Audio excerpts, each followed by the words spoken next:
ఆ ఫీజుతో ఏమైంది, ఆయనతో బీకింది. హైదరాబాద్ రియల్ ఎస్టేట్ గంగలు కలిసింది. మేమేమో ఆనాడు నిజంగా చెప్తున్నా, చాలా సంతోషంగా చెప్తున్నాను నేను, భూముల ధరలు పెంచినాం తెలంగాణలో, ప్రజా ఆస్తులు పెంచినాం, ప్రజా ఆస్తుల యొక్క విలువ పెంచినాం. 4 ఎకరాల నోడు ధీమాతో ఉండే తెలంగాణలో. కొద్దిగా డాంబర్ రోడ్డు అంటుకునే 4 ఎకరాల నోడు 50 లక్షల కాడికి అమ్మితే నాకు 2 కోట్ల శ్రీమంతుని అని చెప్పుకున్నాడు కాలర్ ఎగరేసుకొని. ఇవాళ ఏమైనాయండి భూముల ధరలు? కుప్ప కూలిపోయినాయి.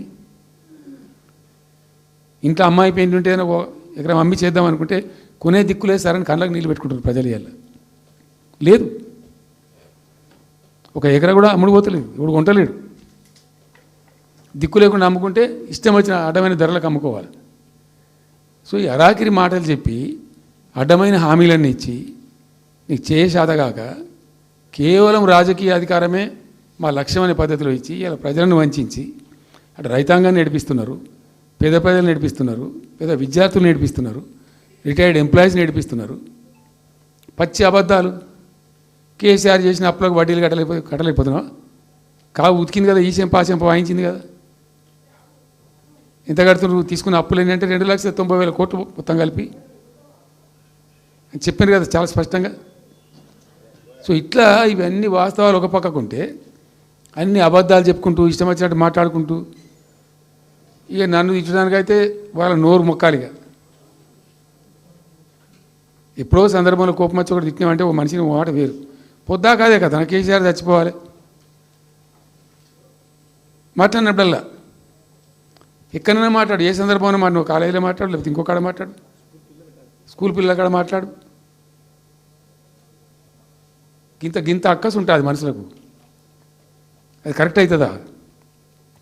సో ఇష్టం వచ్చిన పద్ధతులు, మాటలు, ఇష్టం వచ్చిన దుర్మార్గ ప్రచారాలు, అన్ని పచ్చి అబద్ధాలు నోరు తెరిస్తే. రియాలిటీ వేరుంది, జరుగుతున్నది వేరున్నది, అన్ని రికార్డ్ అవుతున్నాయి ప్రజల్లో, అన్ని గమనిస్తున్నారు. సో కాబట్టి ఏదేమైనప్పటికీ పాలమూరు రంగారెడ్డి ఎత్తిపోతల పథకం విషయంలో ఎట్టి పరిస్థితుల్లో రాజీ పడం. ఈ ప్రభుత్వాన్ని నిద్రపోనీయం, కేంద్ర ప్రభుత్వాన్ని కూడా నిద్రపోనీయం. మా హక్కుల పరిరక్షణకు ఒక డ్రాప్ తక్కువైనా కూడా at any cost, at whatever cost, TRS పుట్టిందే తెలంగాణ ప్రజల కోసం. తెలంగాణ ప్రజలకు ఒక నొక్కు పడుతుంటే మౌనం పాటించలేం. మీరు ఏం ఊరుకో ఏం చేసుకో. నాకు ఇన్ఫర్మేషన్ వచ్చింది, మీటింగ్ జరుగుతుంటే మరి 4 గంటలకు అయిపోవాలి లెక్క ప్రకారం. It was extended. 5 గంటలకే ఉత్తమ్ కుమార్ రెడ్డి ప్రెస్ మీట్ పెట్టిండు. మీకు కూడా వచ్చి ఉంటుంది ఇన్విటేషన్.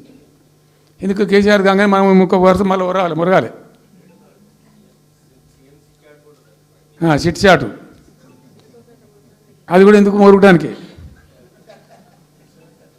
ఆ మొరుగుడుకు వాల్యూ ఉంటుంది. So thank you so much. ఈరోజు నేను ఏమంటున్నాను, మీతో ఒక request, Rahul don't be hasty. ఇవాళ I'm only restrict my self to Palamuru ఎత్తిపోతల పథకం. అది డైల్యూట్ అవుతుంది కాబట్టి ఇలా చెప్పాను. నేను ఉంటున్నా, మీకు అందుబాటులో ఉంటుందిగా. I'm on the field now. కాబట్టి మీకు please here me. You have to excuse me today. దానికే నేను రిస్ట్రిక్ట్ అవుతాను. ఇలా any question, 100 questions you put me, I will give you answer tomorrow or day after, any time. Thank you.